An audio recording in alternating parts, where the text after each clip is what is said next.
This is the story of a remarkable woman. Maria Wąsowska, née Grocholska, was born into a very different Poland. She comes from an old Polish noble family with long patriotic traditions. As a young girl, at the outbreak of the Second World War, she saw first Russian and then German troops in her family home. Arrested with her family and held in prison by the Gestapo, she later joined the Polish underground and fought under her uncle, Remigiusz Grocholski.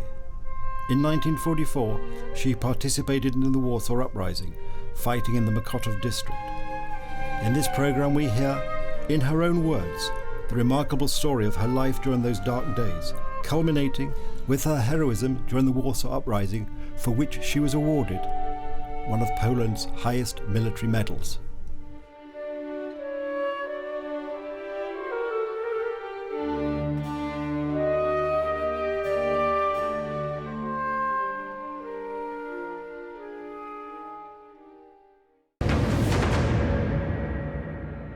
We're here in the centre of Warsaw to have a conversation with Maria Wąsowska, who, as a girl and a young woman, was involved in the Second World War and later in the Warsaw Uprising. Pani Maria, thank you very much indeed for inviting us into your home. I was wondering if we could start with just a few words about your family. My family is in Poland, of course. But many, they are out because of the war, and I am living with my mother in center of Poland. We are expecting the war that coming from Germany, who are invading Poland. But then first we had the Russian army in our property. Who stayed maybe 1 week in our property, then the German pushed them east. And that was, I'd say, what was the impact of having foreign soldiers in your home? We knew that it will come, and we checked each other, the family, where we will staying and what we are doing, what reacting to their approach. For instance, my mother and my grandmother who came to stay with us, they were invited like in one room in our property, and they were stay about 1 week or 10 days over there. They couldn't go out. Me with my cousin Basia, we have been allowed to go out, and we have been in the out to breathe easier without soldiers. We have been on the pole fields to take some potatoes. To cook it at home. That I remember very well. Okay, but physically, were you affected by the soldiers? Did the soldiers harm you in any way, or were they just a presence in your house? Just presence. We haven't been scared. We haven't been. We have been happy to be there with our family, that we knew that nothing terrible happens. What then later on we learned about. But that's later. Yes.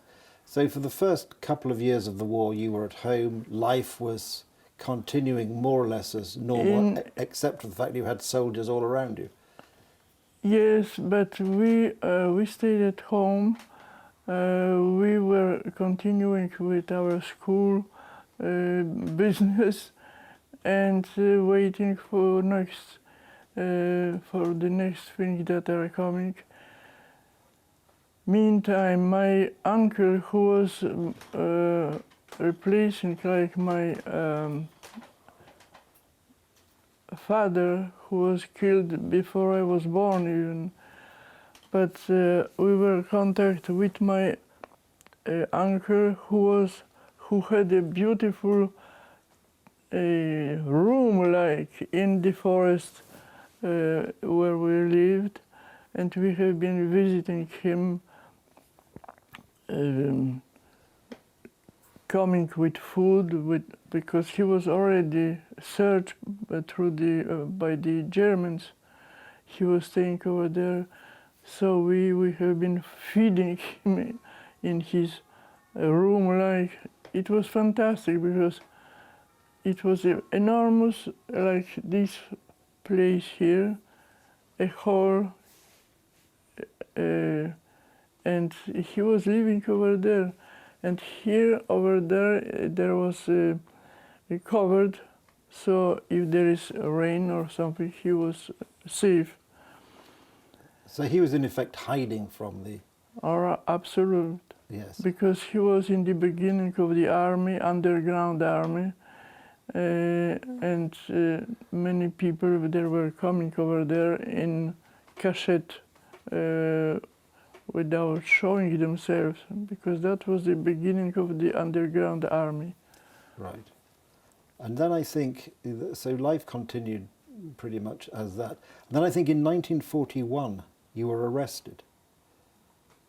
Not my husband, not my uncle. No, but I think... No, in 41 my grandfather was arrested. Right. The father of my mother. Yes. And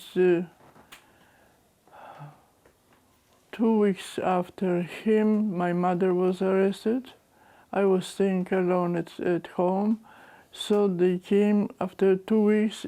They arrested me. Yes. So I stayed in the city of Radzin Podlaski, alone in a cell. I didn't know what's going on outside, and sometimes under the door, that was, how do you call, I don't know in English, the hole in the... The peephole, I suppose, yes. They were coming to check on me, and they had an enormous dog. I don't know, the Danish dog, I think it was called. And this dog, it was trained to attack the people. And one day it was terrible screaming, men, not women, men screaming. There was, in the cellar, they were holding the Jewish people, and they were taking these Jewish people on the floor where I was, and they were telling the dog to attack them, and that was terrible because the men screaming is more terrible than the women screaming, you know? Yes, I can imagine. It's a big difference. So, and they were interrogating me, and they brought over there 2 young people that were from the underground army working in our forest. And in a moment during the introduction, they brought them, 2 of them, in the room where they were sitting, and I had to answer a question. And one was, I don't know what they gave him, but he was like sleeping, like he wasn't looking at you, he was, I don't know how to describe that. As if he'd been given some drug. Absolutely, absolutely. And they have been telling them questions on which he was, yes, yes, yes. So I don't know how I had the courage to tell them, if you gave something him to be like that, he will be always telling you yes, yes, yes. I don't know that I did not receive, you know, for the question because You were very brave, I think, as I a don't young. know as a- how come. I don't know.